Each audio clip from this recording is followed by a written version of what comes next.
Hey everyone, it's Gene Calderon with Gene Calderon Apologetics Ministries, and we are at the end of the week. We are finally going to finish our first week of videos, and today being Friday, we will be introducing Philosophy Friday, and we're going to talk about Christian philosophy, about all the things that require logic and reasoning and being able to understand why we believe what we believe, because it has to make sense. There's many different ways we can look at religion and faith and things like that, but one of the things we cannot ignore is the fact that it has to make sense in order for it to be real. So people might ask the question, well, what is Christian philosophy? Because we probably hear or probably have run across this idea that biblical revelation requires faith.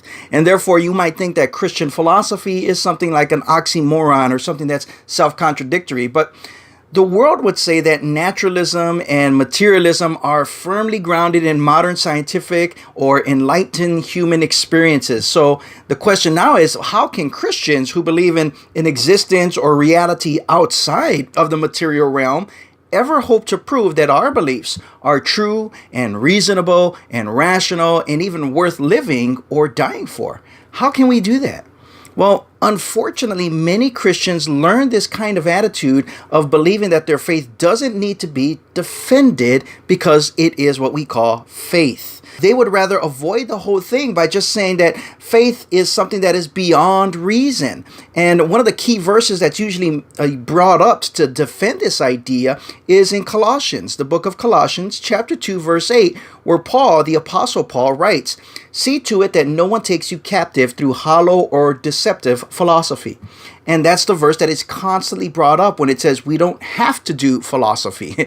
And because of this verse, many people believe that God doesn't want us to be involved in something as worthless or as misleading as philosophy. And the problem is people who use this verse in this way are usually skipping over the very end of that verse where Paul describes the kind of philosophy that he's talking about or warning against, which says it's the philosophy which depends on human tradition rather than the idea of focusing on Christ. Good philosophy, correct philosophy goes where the truth leads. And so philosophy involves logic and reasoning, which is two traits that every believer must have. And we usually use this every day. I mean, when we talk about loving God, we're to love him with all of our heart, soul, strength, and our mind. And even when Jesus mentions this, one of the law teachers replies, and that's correct. Everything you said, that we should love him with all our heart, soul, strength, and our understanding. This all involves reasoning and logic and learning. So philosophy, Christian philosophy, is a very big part of knowing why we believe what we believe.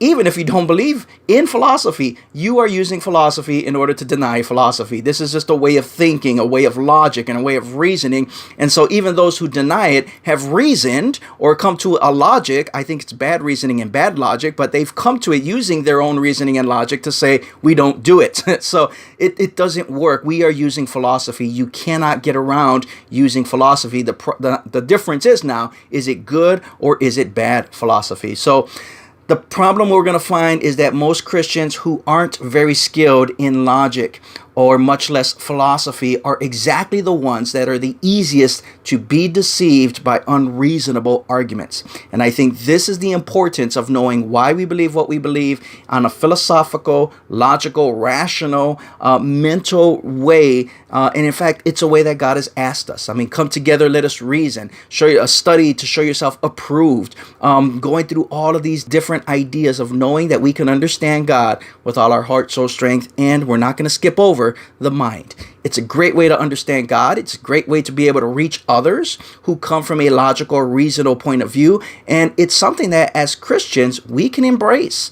So when we take that verse in Colossians, make sure we understand it in the correct way. Paul is very philosophical. Jesus, extremely philosophical. And even the other arguments that we read in James or in Peter, very philosophical. You cannot get around philosophy. The difference that we're being warned against is bad philosophy, or philosophies that is based on human tradition, which would deny all of the supernatural or all the things that are beyond the natural, which point to God himself. So again, we follow truth, because all truth leads back to God. He is the sustainer. He is the creator. And this is what good philosophy would be able to do for us. And so that's what we'll go through as we continue on these Philosophy Fridays. We'll talk philosophically about some of the things that we understand about our faith and be able to defend those ideas using logic and reason. So I hope this was a blessing to you, understanding that Christian philosophy is not an oxymoron. It's not self-defeating. It is actually something that will bless you and give glory to God. So